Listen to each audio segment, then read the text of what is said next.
Napabilib ni Don Pedro ang mga inampalan kaya siya ang napiling lumaban sa kampyon. Pero sa back-to-back tapatan, bigo siyang mapatumba ang kampyon na si Trish Bonilla. Ngayong umaga, kilala din ang dalawang bagong kalahok na huhusgahan ng mga inampalan. Singer-songwriter the R&B crooner, Darilong. Concert stage performer Red Queen Dam Diva, Jessica Villarubin. Multi-platinum artist and OPM hitmaker, Renz Verano. Saksihan ang laban ng mga Pilipinong may pusong kampyon dito sa Tanghalan ng Kampyon.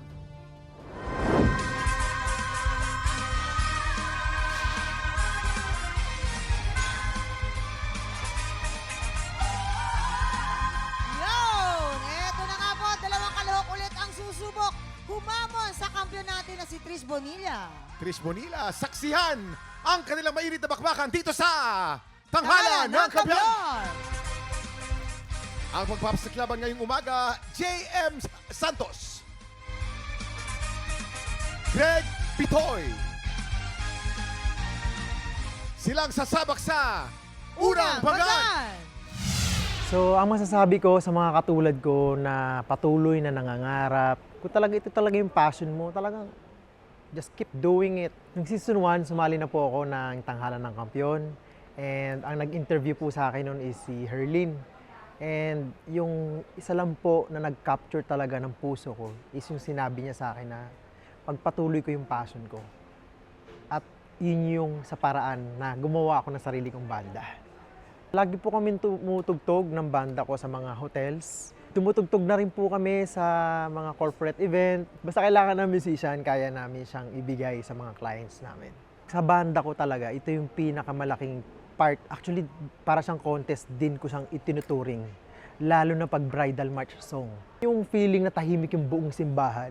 Tapos kakanta ka, kailangan makapture mo yung emotion ng lahat ng tao. Sobrang sarap sa feeling na batiin ka ng client mo, ang galing mo sa bridal march na. And also, talagang magiging part ka ng buhay nila. Ako si J.M. Santos, 32 years old from Cavite City. J.M. Santos! Hi, J.M. Welcome back, JM. Welcome Ay, back. Mamang, Oo, welcome back welcome si back JM. talaga to.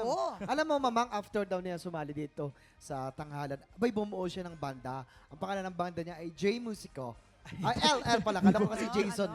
Ano pangalan ng banda mo? El Musico po. Musico. El Musico. Yes. Saan kayo nagigig madalas? Mga events po kami like wedding, corporate, Wedding ko. mga ganun po. Wala pa kami pwesto, mga events po. Eto, tignan mo natin ha kung ano masasabi ng ating mga inampalan sa naging performance mo. JM! Hello, JM. Alam mo, ang ganda-ganda ng boses mo.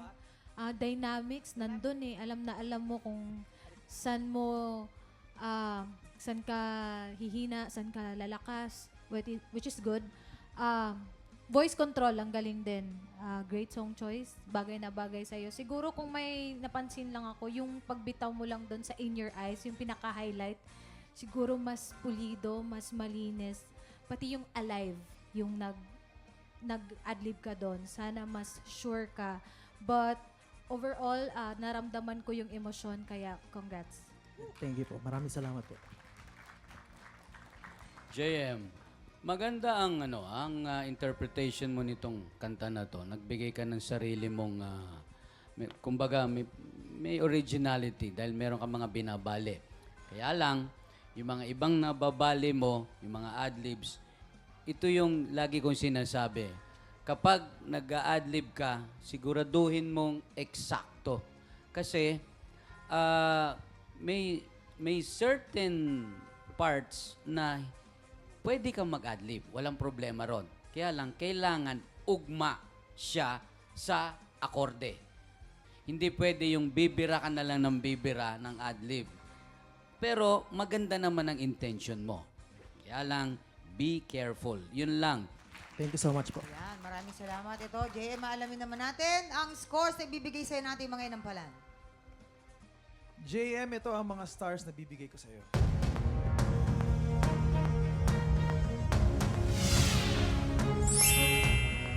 Three stars.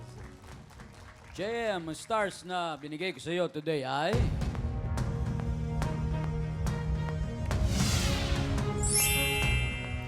Three stars. Maraming salamat. Mamaya natin alamin naman ang score na ibibigay ni GC Ka. Ang susunod nating kalahok, Greg Bitoy.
Big Tropa, pinanood mo hanggang sa dulo itong video na ito?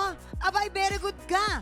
For more happy time, watch more TikTok Lock videos on our official social media pages and subscribe to GMA Network official YouTube channel.